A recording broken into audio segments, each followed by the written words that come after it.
Okay, bagong lahat. So ito yung kanyang model, Max 82. So DB audio. Yan, so 2.1 home theater subwoofer system. Yan, peak music power output is 1000 watts. Ang lakas Impedance 3 ohms. Ang frequency response niya ay 40 to 20 kHz. Sensitivity niya ay 75 dB. Yan, 1000 watts.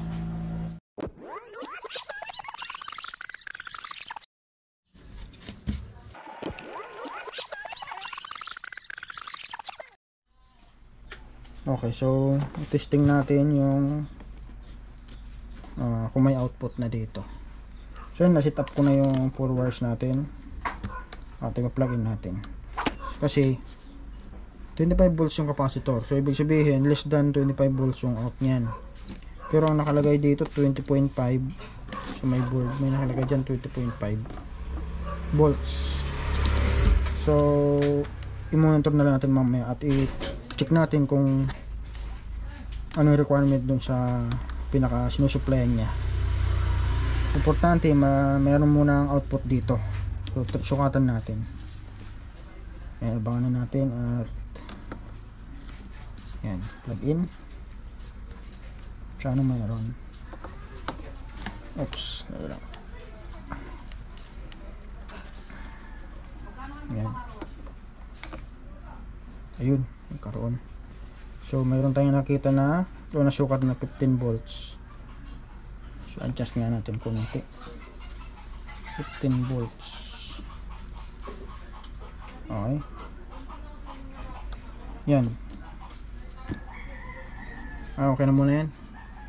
Ay, actual muna natin doon. Plug out. So at least mayroon na. So ito mamaya ipa-plaster na lang natin doon sa casing ito. Lalagyan siguro natin ng heatsink, yung MOSFET, para maka-absorb siya ng init. So ito pala yung guys, ito yung ginagawa natin. So DB audio. So ayan siya, subwoofer. Ito yung loob niya. Ayan.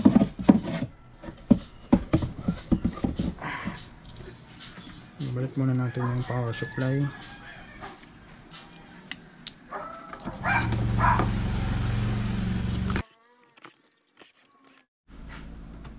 Okay, so yan, na-set up na natin yung 4 wires module. Ngayon, sukatan natin kung may out pa rin dito. Okay, so plug in natin. Tapos ito yung switch. At ayan, tingnan natin kung mayroon. So yun, mayroon naman. Ayan. So i-load na nga natin. So siyempre, chinik natin dito, wala naman yan guys, shorted. Ganon din dito sa ano, bago tayo nag-modify ng power supply. Plug in natin. Ayun, ulitin natin kung meron pa rin. Ayun, meron pa. So malamang may power na yan. Tukan nga natin dito sa harap.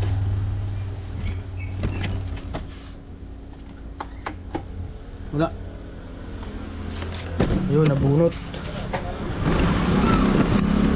Parang nabunot.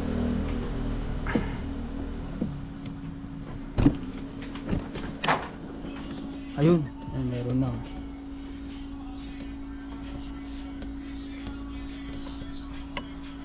Okay. So testing na natin. Ngayon, kung okay naman yung mute tugtog niya, so hindi natin i-adjust yung supply. Yan, testing natin. Wala nga lang pala itong surrounds po. Ito lang mismo yung daladala ni bushing. Saka itong ano ba to, ano kaya ito, antenna. Yan, antenna lang.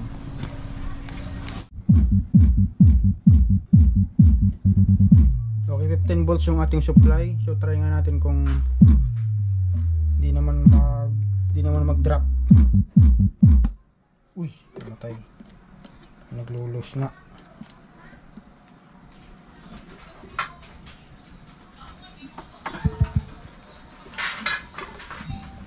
Play natin ulit.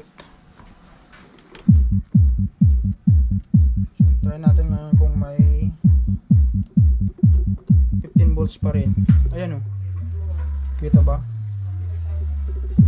Volume nga natin.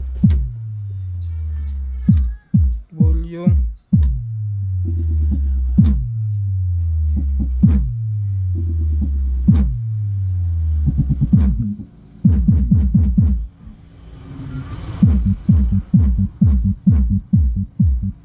Okay naman. Okay na yan.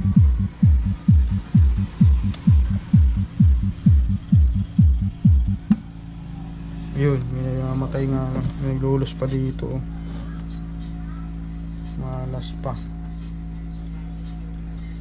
may lost connection pa dito, yung supply siguro punta doon.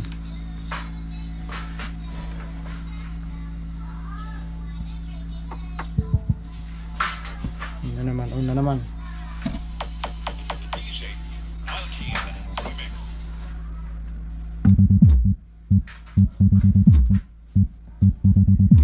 Ayan o, may maluwag.